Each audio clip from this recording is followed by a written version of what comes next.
My name is Tian. I am the music director of the Pioneer Valley Symphony, and here this week with the orchestra and the Pioneer Valley Symphony Chorus and the Young Persons Chorus of Hampshire County, we are presenting Orff's Carmina Burana. And we have one of our fabulous soloists here with us today, Maggie Finnegan. Maggie, would you just say hi and tell everybody a little bit about yourself? Yeah, hi, I'm so glad to be here. This is actually only my second Carmina Burana. I did my first one like 2 weeks ago, so I'm very excited to be back with the piece. I've been wanting to do this piece for a really long time, so I'm really grateful that you reached out. Yeah, I'm a soprano. I live in the Boston area. I sing a lot of new music, but I dabble in early music and, you know, everything in between as well. So Carmina is a really cool piece because it combines this like ancient, you know, or these, you know, really old texts, medieval texts with really interesting dynamic music.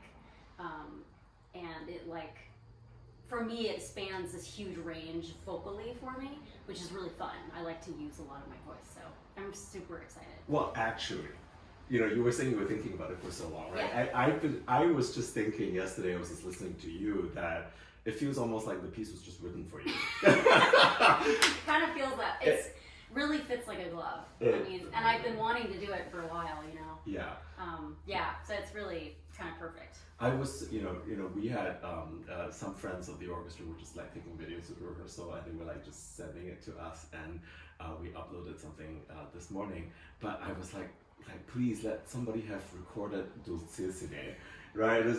And you know, for people who don't know, like she is so ridiculous that that, you know, like Dulcissime is how we're saying it, right? And it is super duper hard to be up there on a B, I think. Yeah. And to have to close the ISME of that.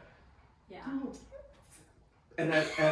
And honestly, most of the time people don't. Really? People do it just a little bit for cheat. Oh, interesting. But you know, such is the nature of your voice and your artistry that you're doing this. And it's so ridiculous, like, because then at the end of it, then there's like almost like, you know, this Fifth Element-esque kind of, and then just when you think she can get any higher, she gets even higher, and then she hangs out there. And again, there's another closed voice consonant. Yeah.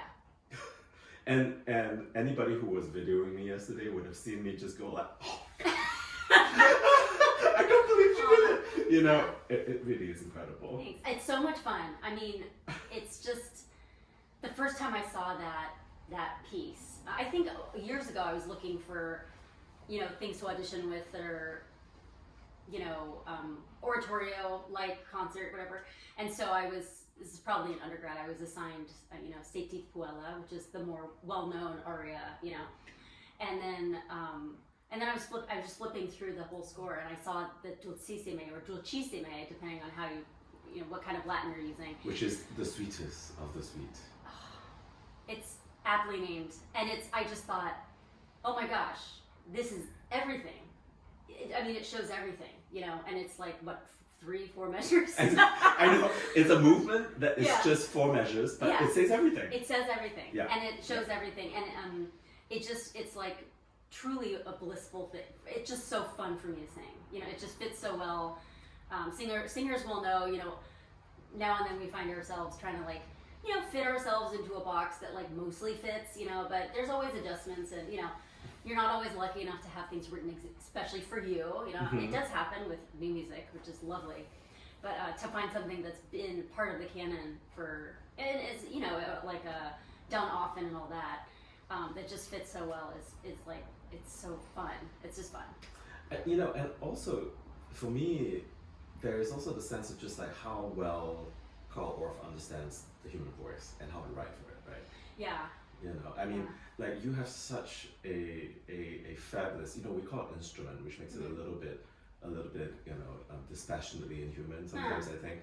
But you know, your voice, and you know, could you tell me, like, I've never ever really asked you, like, so, like, how high do you go actually? I mean, you know, I warm up and vocalize on lip trills. Probably, it depends on the day, of course, but up to like F sharp G, high F you know, but For anybody wondering, this is the F sharp G flying above the lines of the staff. yeah, above the high C. So like the Queen of the Night F, and then a little bit, you know. A little bit more, yeah. But again, it depends on the day. When you reach the outer limits of your range, you know, and every singer will tell you, depends on the day. And also it depends so much on how it's written, how it's set, how you approach it, which is what's so awesome about this piece, is because it's written in a way that makes it, at least for my voice type and for my instrument, really kind of effortless. Mm-hmm. Like it doesn't feel like I'm never reaching, I'm never, you know, it's right there. Whereas the same note set a different way can be just like, how am I going to do this? You know, so it's very interesting, and I've learned how to communicate. I've learned how to, I've learned more about my own voice and how to communicate my abilities, especially when speaking with composers, because it's not enough to say, this is my range. You have to say, this is where I like to hang out. Yes. This is how I can do this, you know, or else, you know, show them a bunch of clips of what I already do, and they get a sense of, you know. But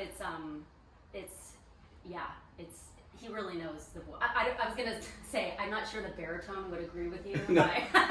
No. based on what he wrote for the baritone. No. Because it's like, or the tenor for that reason. or the tenor. Yeah. Because it's like, oh my gosh. But I mean, for the people who it's like, it's a very specific. Well, I don't know. The baritone sort of has to be like every voice, every type of singer. It's amazing.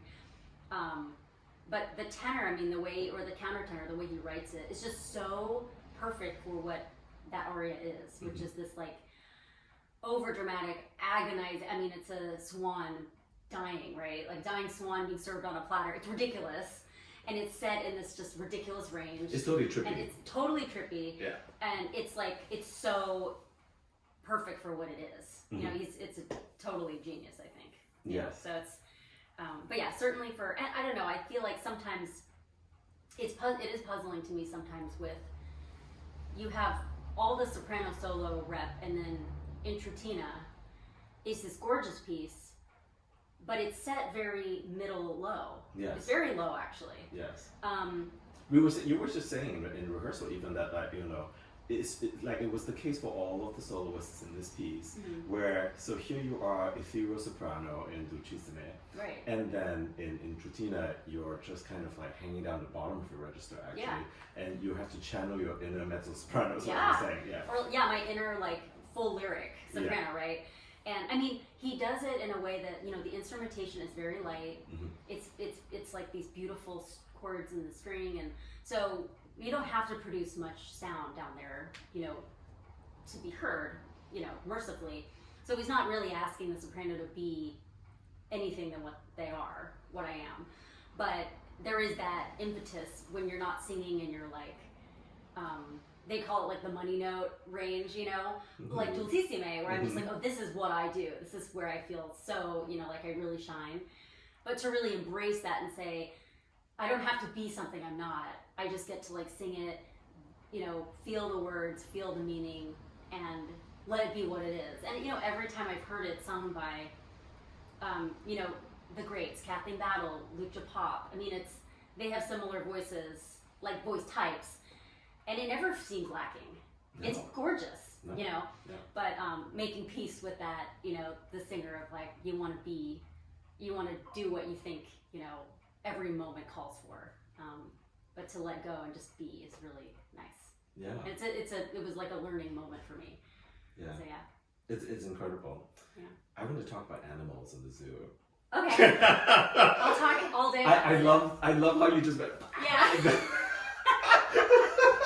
It's so great. My alter ego. Tell me. So outside of music, you know, you do all this stuff with animals.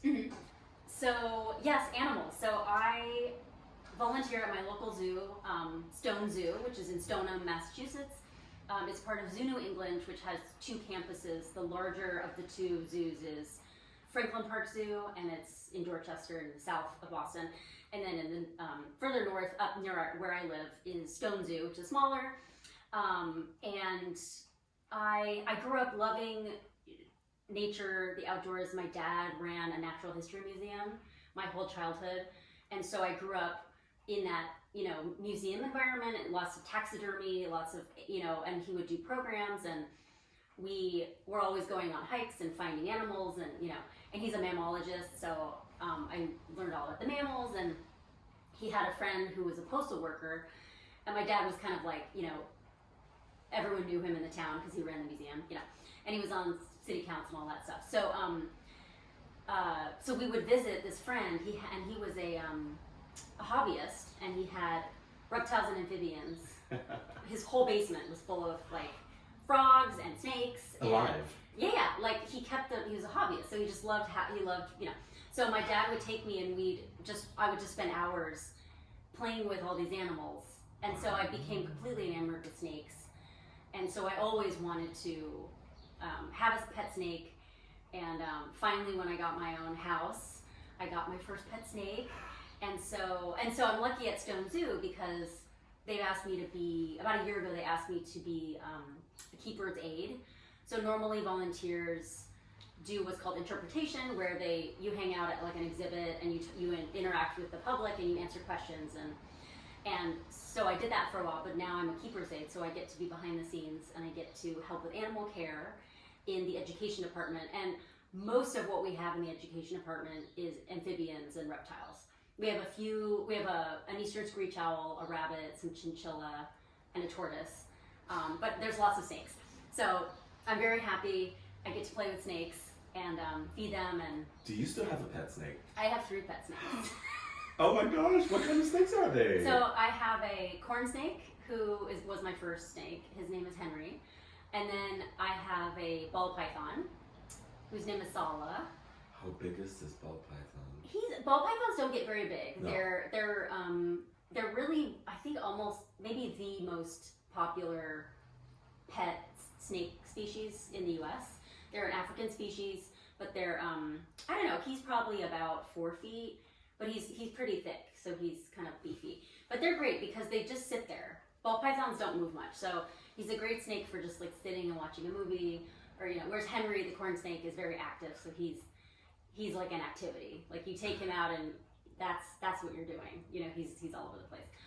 And then I have a subadult Dumerel's boa. So he's not grown up yet, but they're a species from Madagascar, and he's just a beautiful little boa. So he'll be the biggest. He should be around 6 to 7 feet and kind of beefy. So he'll be hopefully the biggest guy. That's what I was, when you said boa, I was like, yeah, because there's a huge range right. of like boas, and you can have really tiny boas, really large boas, yeah.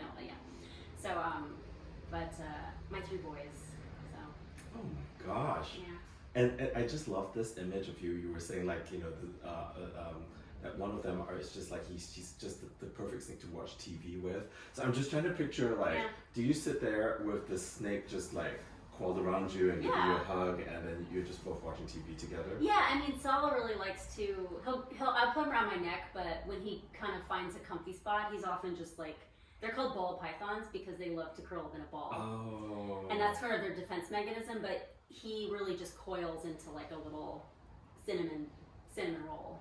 It's amazing. It's so cute. It's so amazing. I need a picture of this. Oh, I have so many pictures. Like I'm just like They have their own Instagram if anyone wants to follow. Oh. Yes.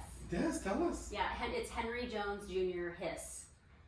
Okay. That's the handle, and it's all 3 snakes because my own Instagram was getting flooded with snake photos.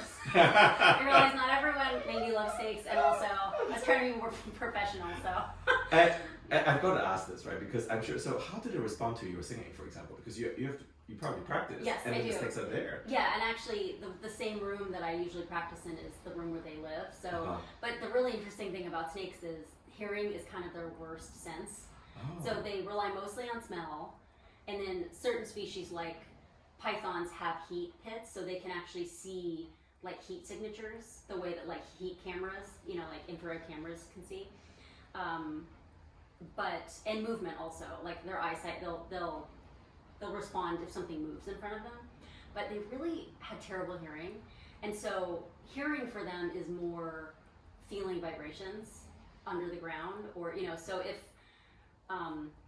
if I walk in the room, they might hear me, they might feel me walk in through the door opening through the vibrations. Yeah. But I can be singing full blast and they're completely asleep.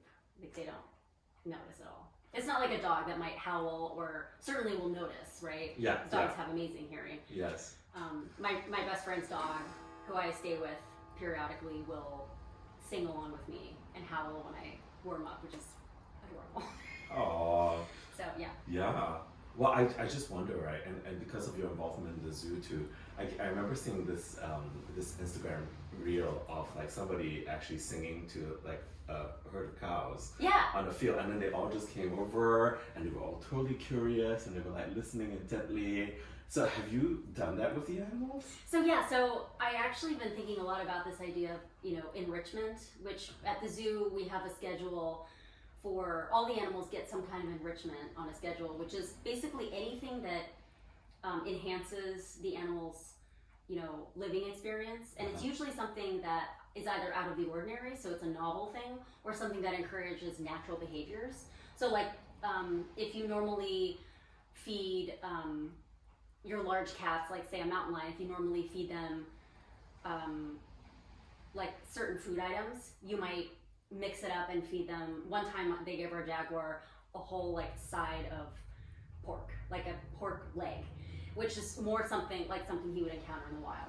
So he got to like, you know, crunch the bones and like have all these experiences, right? And so we have a whole schedule, and so I've been thinking more and more about like sound enrichment, which is totally a thing. And a lot of times, and actually enrichment's only been a thing in zoos for about 40 years, but initially it started out by, they would play music or the radio in zoos to like drown out like machinery and like other things that were going on in the zoo. It's like white and pink noise. Yes, kind of, exactly. And they found that it really calmed the animals, or certain things would calm the animals, right? Mm-hmm. So this idea became bigger, and so I'm very interested in that kind of thing. And I actually spoke with some students at Berkeley College yesterday about mixing, you know, combining music and outreach and like animals and things. And Franklin Park Zoo and Berkeley have a program called The Movement. It's a program, a student-led program by the Berkeley students, and they go to Franklin Park Zoo and they play music for the animals. And it's so awesome because it's, you know, the animals may or may not react, but sometimes they do, and it's a novel thing, and it definitely engages the people, because, you know, people don't walk into a zoo thinking they're going to hear live music. No. You know, so it's very cool. And there's a lot of like technology and a lot of scientists looking into like ways to use technology to, you know, use sound enrichment for animals in zoos. So it's like a cool field that's not like, it's not super developed, so there's a lot of room for experimentation. I just have this vision of you going into a space and singing Dutsisine and singing. Yeah. I can imagine like, you know, some songbirds. Yeah. Well, birds are great because they communicate with, you know, song basically, right. And so their ears are very attuned to like a similar range of like sound that humans, you know, that we hear similar sounds. So birds are great for sound enrichment, and there's actually I'll send you the video, but or I can post the video. There's a video of a researcher, Rebecca Kleinberger. She's French, and she has a huge, amazing resume, but she worked with MIT Media Lab and a bunch of other universities, and they brought her into San Diego Zoo to work with a macaw named Samson, who really loved music, but his keepers couldn't be there all day to play music for him. So they designed this thing called the joy branch. So instead of a joystick, it's a joy branch. And they put it in his habitat, and he had to learn how to hold down the branch. And if he held it down, it would play music, but only if he kept holding it down. So it took a few days for him to learn how to do it. They didn't train him, he just taught himself and figured it out. And eventually he learned, and he also liked to dance to the music, so, you know, like this kind of thing. Oh. So he learned how to like hold it down with one foot so he could like dance. And then they developed, because he loved dancing and moving so much, they developed an offshoot to that where if he started bobbing, the music would play. And then, so he could make the music start and keep it going by dancing. And they found, I love this, they found that there was a huge correlation between how often he played the music and how many patrons were at his habitat. So he also just loved the attention. So it was a feeding loop. You know, if he wanted more people to come over, he would play the music, and then they'd come over, and then he'd play it more, and he would keep playing it if people were there. But if at night or when you know the zoo was closed, he didn't play the music very much. So he was just like a little performer. I know. So he just wanted interaction and the music, and it's great because it's like the music's like Michael Jackson and like all this like pop music, and it's hilarious to watch this macaw, just like, you know, yeah, grooving. So it's a very cool field, and I'm very you know, interested in combining music and conservation and, you know, climate justice and that kind of stuff. So yeah, we gotta make something together here. Yeah, like, you know, just ideas going.